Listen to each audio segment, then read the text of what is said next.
Welcome back. Well, the last time we took a road trip, it was to Bedford Antiques. Yes, all right. It was to Bedford Antiques, and I had to leave early. I didn't get a chance to see all of the booths I wanted to see, and so we went back. And I'm going to take you there as soon as we get back. All right, say hello. By the way, this is not the only photobomb kitty looking for attention on this video. Be right back.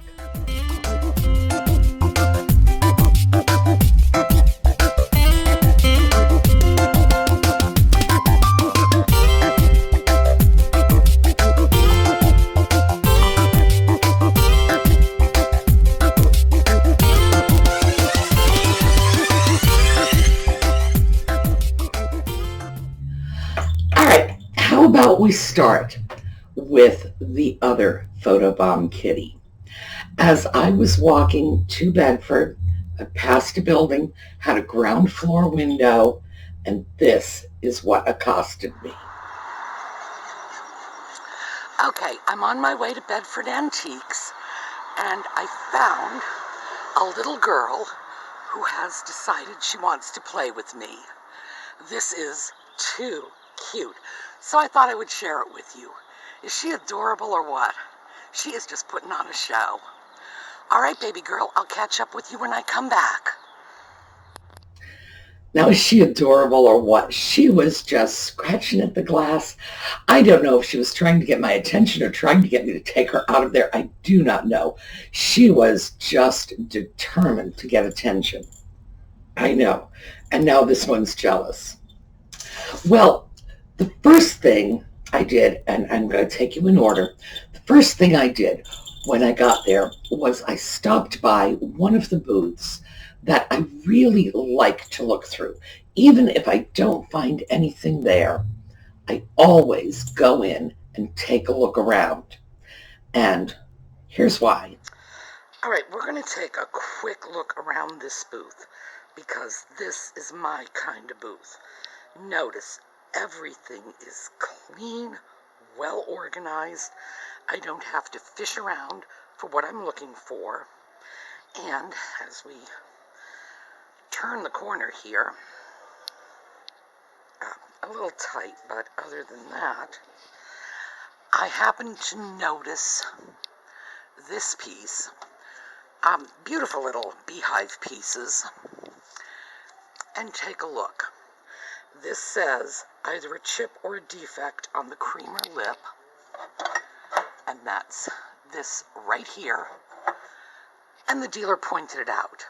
Those are the kind of dealers I like to do business with.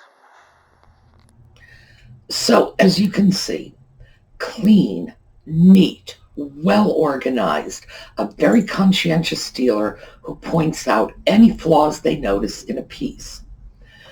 Now, a booth like that keeps me going back because, well, first of all, it's pleasant to go into an area that's clean and well organized. And also, I have a lot of confidence in a dealer that will point out the flaws or damages. Even if, for example, when I was there, I didn't see anything I wanted, but I will come back.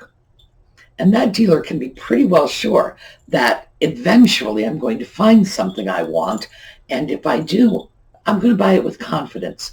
So even if I don't buy every time I stop by, the dealer still gets me in and out of that booth every time I go into that antique mall. So if you ever decide you want to do brick and mortar sales, keep that in mind. Because, like I say, I didn't buy this time, but the dealer can be sure that I am going to go back again and again, and sooner or later, they're going to snag me with something.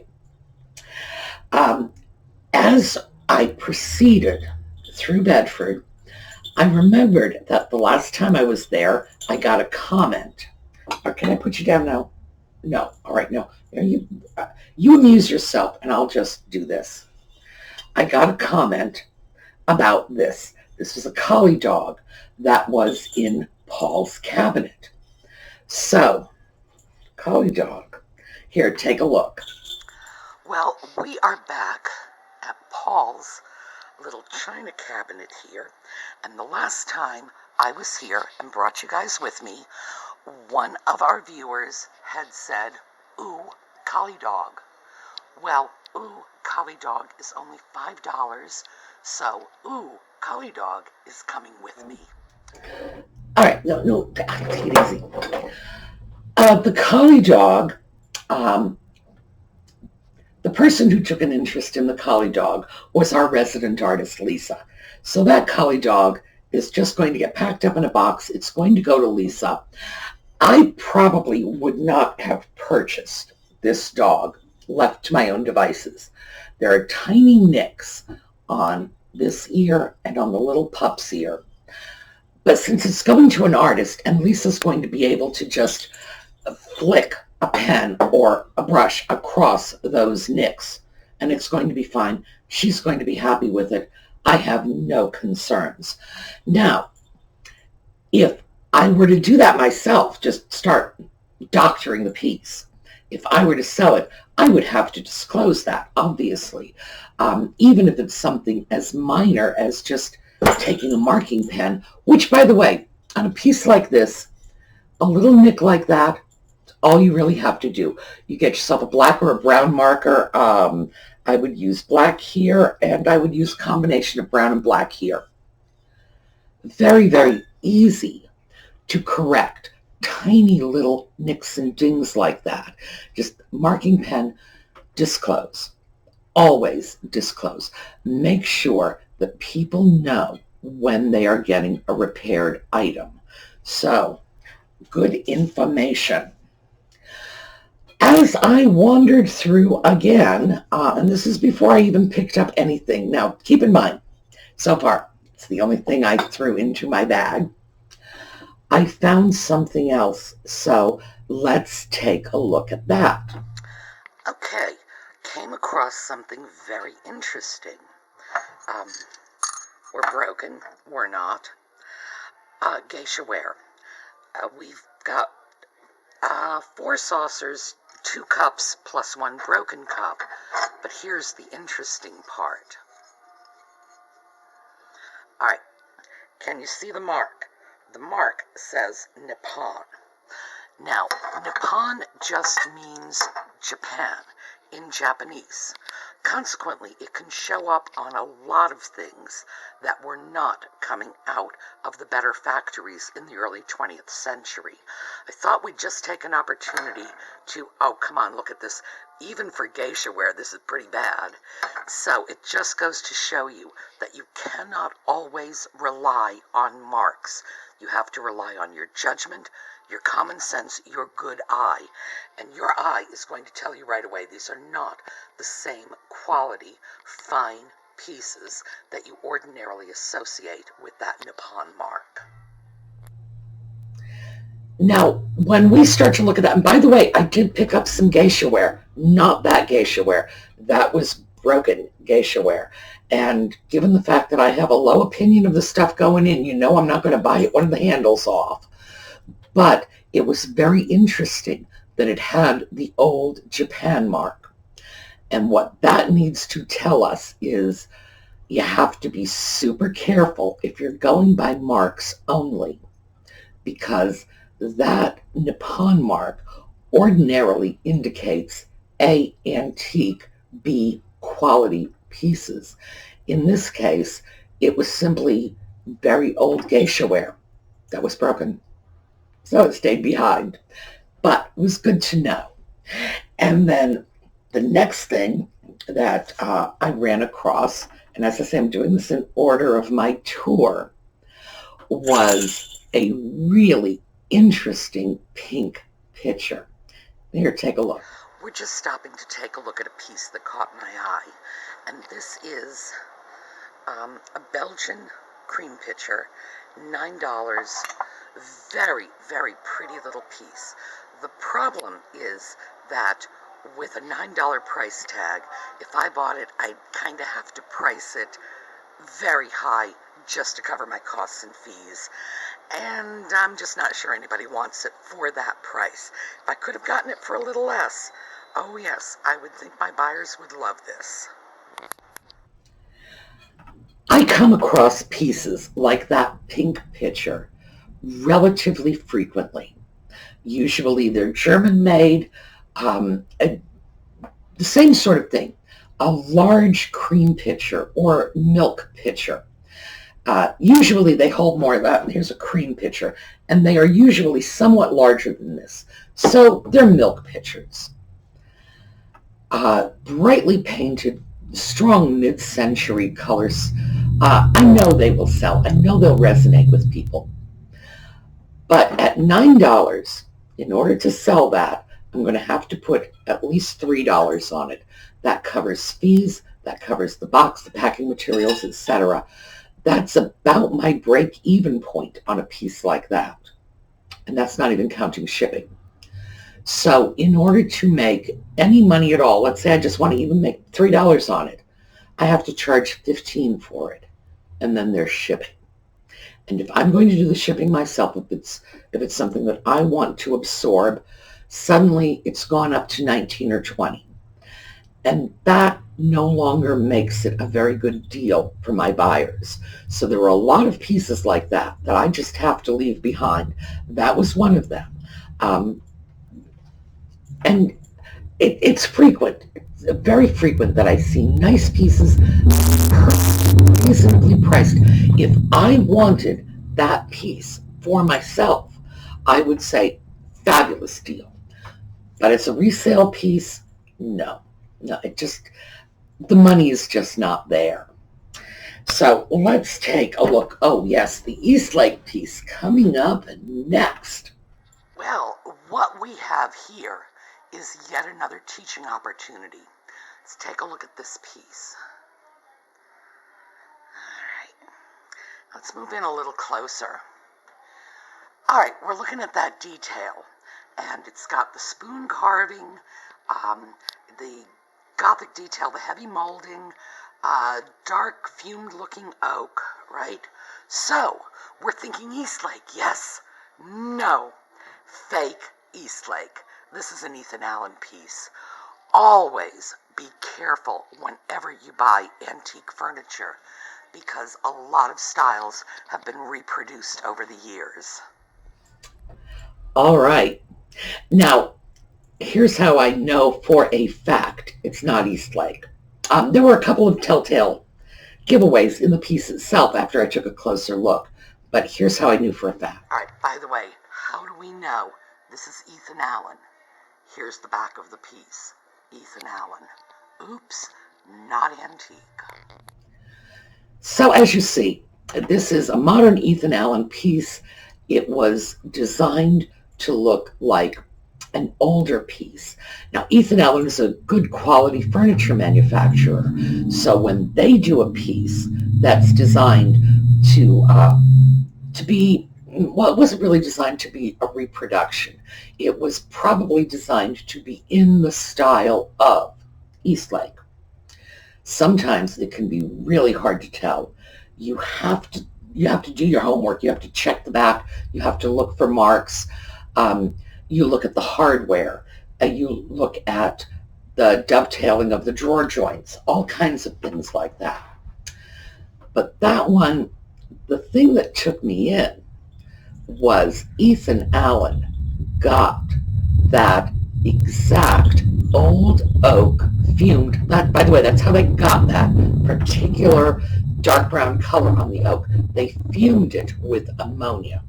You can't do that today. It's illegal. Not to mention hazardous and, good Lord, I would imagine you hang around too much in one of those fuming factories and you'd end up, well, your kids would probably have 3 heads. But highly dangerous process. But it created a really beautiful antique oak texture on your oak. And Ethan Allen clearly got that one down pat. So that's why I took a second look. But I thought you'd like to see that, oh yeah, sometimes you really have to take a close look at pieces, and it can be very easy to get taken in. Now, let's see, Eastlake, what was next? Oh, Then we went upstairs, and I wandered through one of Paul's sections. Paul is the guy I got the stove from, so I've got a soft spot for his things.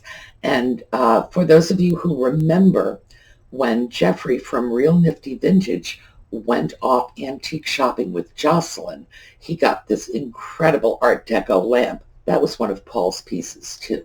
So Paul has great stuff. I love looking at his stuff. But the first thing that I noticed was a very interesting set of canisters. So take a look. So we are upstairs in Paul's little den, and look what I found. There are 3 of these: allspice, nutmeg, and cloves. They are basically pumpkin pie spices. Beautiful canisters, just check them out, no damage. Problem is, the price is just a little high, especially for pieces that are so specific. But if they're around much longer, who knows? Maybe I will just come around here with a cart, throw a whole bunch of things in it, and see if we can talk a volume discount, because I have a lot of buyers at my Etsy shop who would really love those pieces. But I don't think they would love them for the price I would have to charge just to break even. Now, a set of canisters like that is beautiful, and the price was not bad.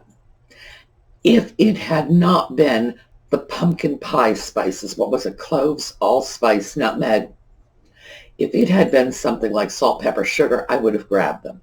If it had just been more commonly used spices, although frankly I'm a New Englander, I use nutmeg on everything, but not so much allspice and cloves. For the right baker, that's a great set of canisters. Good condition, nice price. But again, it was just a little too specific for me to consider taking that home. And that's another thing you have to be mindful of when you're looking for items for resale. Is it very specific? Is it going to appeal to like 3 people on the planet? Granted, those 3 people are probably going to love it to death, but you need more than that in order to really list it for sale. So, but as I was going through his little section there, I found another interesting piece. So let's take a look at that one. All right, what we have here, and we are still in Paul's little den upstairs, is a very beautiful Japanese vase. I'm going to put my hand in there so you can get the scale on this. There we go. So it looks like we're looking at least 10-12 inches. And it's pretty. Condition is worn. That's okay. Adds to the antique look to it. Japan piece, let's slide in here and take a look at this. $9. Definitely worth it. But I have to think about this because that is going to be a shipping adventure. So I'll put that in the back of my head, and if it's here next time, like I say, I'm starting to think that it might not be a bad idea to just come through Paul's stuff with a shopping cart and say, give me a deal on everything. That was a nice Japanese vase. There was a lot of wear on it. Very large, probably, 10, 12 inches. It would have been difficult to ship. Would I have gotten it? Yes. It just had too much wear. That was the thing that stood in my way. I would have coped with shipping if the condition had been a little better. And then I found another set of canisters. So let's take a look at these. So I'm prowling around on the second story, and I'm looking for whatever I can find, and I find this very interesting set of copper-colored canisters. Don't know if they're exactly copper. This is not the sort of thing I deal in. The price is $14. I don't know if you can see that, but I may end up mentioning it to Jocelyn. She does a thriving business in canisters. I don't have the customer base to support that. All right, those copper canisters, Jocelyn has the buyer base to support that. She does a lot of work with canisters. That's something I'm probably going to mention to her, something she might like. For me, no. I guess that's just not who my buyers are. But it was interesting to take a look at it. And then the final booth I stopped at. This is a cautionary tale. Take a look at this booth. Okay, I'm going to use this booth to pick on while I'm here. Excuse me. And don't get angry with me for saying this, but what we are looking at here is mostly junk. I'm sure the proprietor of the booth is a very lovely person, but what we have is a lot of modern and overpriced crap. Now, if you want to do reselling for a living, you have to be able to scan a shop like this and make that decision very quickly. This is junk. I'm not going to find anything in here worth my time, and move on to the next one. It's just a business decision. There's nothing personal in it. So when I say, ooh, crap, I'm not going in that booth, doesn't mean anything about the people who are running the booth. Nothing at all. It's just, this is not what I'm interested in. This is nothing that a reseller should be interested in. What they have is selling at full retail, and quite frankly, most of it's not worth having to begin with. I go into antique shops all the time. Jocelyn does the same thing. There are places we walk past, we stop in the aisle in front of the booth, we scan it, we keep walking. Because one quick scan tells us that there's nothing in there we're interested in. Items are not old enough, they're not interesting enough, the prices are not good enough. It's usually a combination of those three things. In this particular booth, nothing wrong with the stuff there, but it was vintage, but not very vintage. Nothing was particularly interesting. There were not mid-century items. There were not items from the 30s or 40s, or we're talking about items from the 70s and 80s. Items like that were probably not very well made to begin with, not compared to how well they made items in the 30s and 40s, for example. Prices would be too high. That's the kind of booth we stand in the aisle, we look around and say nope and walk on to the next one. When you start shopping for resale, you get a sense of that very quickly, and you have to, because your time is money. When you have a limited amount of time to spend in any one venue, whether it's a thrift store, an antique mall, whatever, you need to size up the shelves around you. And you don't need to spend 20 minutes going through every little piece when you see from the outset that this shop is not, it doesn't have the merchandise that matches your business. So that shop, yeah, I'm sure the owner is lovely, and this is nothing personal. It's just that that's exactly the kind of shop that I avoid. Take one look, move on to the next. So how about now we take a look at what I did get. Now, of course, I'm going to give you pictures of all of this, and I actually filmed it all as we were checking out, so I can give you the exact price I paid for everything, because I made a point of it. This is a really interesting, it's just a very pretty little hand-painted bowl. This was one of Paul's pieces. I got this in one of his little alcoves on the second floor. Beautifully hand-painted. He described this on the tag as pretty bowl, and yeah, he was absolutely correct. No marking, no idea where it came from. If I had to guess, I would say European. Hand painted for sure. No marks. Nice.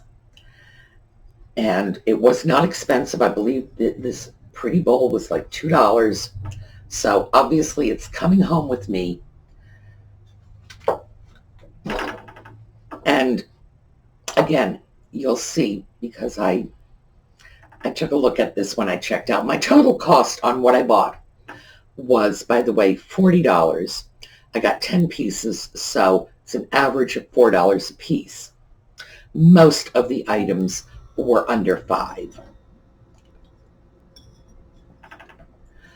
Another interesting piece, I think this was $1. But again, as I say, we'll see when we check that footage. A little Asian piece, no markings, definitely Asian. It's not that much different from this. I find that my buyers like these little pieces. I like little pieces like this. I keep little dishes and trays all over the place. I throw my earrings in them. I throw change and keys in them. They're just very handy to have around, especially since, I'm kind of used to dumping my stuff wherever I please. This one is quite interesting. I think I paid 50 cents for this. The shape was what appealed to me about this most of all. When you look at it from the side, it's got a wonderful little boat shape. Very Japanese, but it's not. Hand painted with a very subtle, delicate design, just a few little rosebuds. Signed on the back, and that's all the information we have on it. This would make a fantastic little change dish. Now this is dirty. This is going to look much better when it's cleaned up. But this is a wonderful little piece. It really is. I like that. I picked this up earlier to show you this, and this was on the receipt. So this is $3. This is a little lusterware creamer. The thing I like about this is, let me grab you some lusterware here. Most lusterware is peach and blue. This is green. So it's a little on the different side. Creamers are great. I like creamers. You can do all kinds of stuff with them. In fact, one of my frequent buyers at my Etsy shop has said she uses little pitchers like this, tucks them in with her flowers for emergency watering. I keep a creamer on my kitchen counter for measuring water for cooking. A measuring cup is dull and utilitarian looking. Something like this, you're not embarrassed if it's sitting out on your kitchen counter when company comes. This is made in Japan. Oh, I'm sorry, the creamer is also made in Japan. Made in Japan, lusterware. I got this because this is going to be part of a Tidbit tray. Peach blue with black outlines, and I have some lusterware plates that have a contrasting pattern. The peach is in the middle, and it's got the lusterware, the blue around the edges and the black and whatever. Anyway, I thought they would look well together. So this is a Tidbit piece. Didn't pay much for it.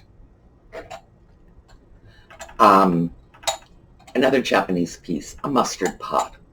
This would have been part of a salt and pepper set, or possibly oil and vinegar, one of those condiment sets.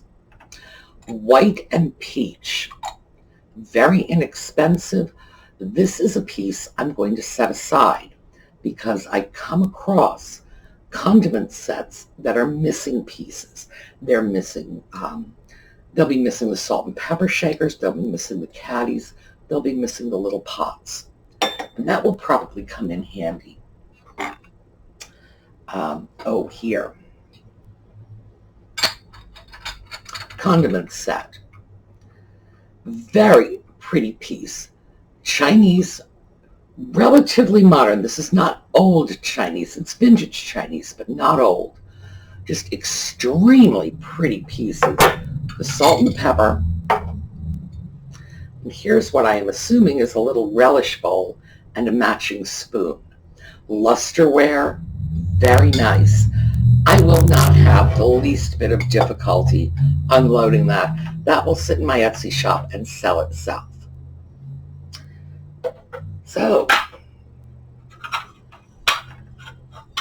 more geisha ware. I've made a point recently of picking up geisha ware, the 3 saucers here, when I find well-executed pieces. When I get enough of these little buggers together to do something with them, by that I don't necessarily mean tidbit trays, I mean enough to put together a grouping that will be an interesting lot to sell, I will. Because people seem very interested in this, and I can find better made geisha ware pieces. And I figure if our buyers are going to be collecting it, I might as well put some good stuff out there for them to collect. This was part of a set. The 3 saucers and this chocolate pot. Again, very well made. It's got some gilding on it. As far as geisha ware chocolate pots go, this is a nice one. And so I won't have a difficulty getting rid of that. That'll sell itself. So, what was the star? Take a look. Art Deco Gazelle salt and pepper shakers. Never been used. They're perfect condition. I replaced the corks already because the corks had deteriorated and so on, but look at these amazing pieces. $11. Now, ordinarily, I would say, $11, no. I would have to put so much on that I couldn't sell them. No, I can definitely sell these because even though I paid $11 for them, these are pieces that, well, if I were to put them up for auction on eBay, heaven only knows how high they would go because it's high Art Deco. And when you're talking about Art Deco pieces like this, the Art Deco collectors go crazy for them. This is just beautiful. You have your gazelle and a ball and the waves and all those little Art Deco motifs in this beautiful little Japan-made salt and pepper shaker. The tag is on the back. And in this case, it's one of the ways I can tell they were never used. Obviously, because I pulled the corks, I could see the inside, so I know they were never used. But if somebody had used these, they probably would have removed those stickers because unlike a sticker on the bottom, when they put the sticker on the back, it's very conspicuous and it gets removed when it's put into use. So this was the find of the day. This beautiful little set of salt and pepper shakers. And I'm not sure what I'm going to do with them. I may put them in my Etsy shop. I may save them and just list them on eBay because eBay has a much larger buyer pool. And this is something I would really like to see get into the hands of a serious Art Deco collector because that's who is going to want this. So that's the one I'm kind of proud of. All right, let's take a look now at the filming of the checkout so you can see all the individual prices. Then I'm going to show you a film of close-up photos of these so that you can see them. And before we go out, by the way, when I'm through with all the photographs, I'm going to put that kitty back up again because she was just too cute. So before I go, let's start with Melissa Long. Melissa Long was the winner of the Bracelet made by Karen Hopper. And that was the giveaway.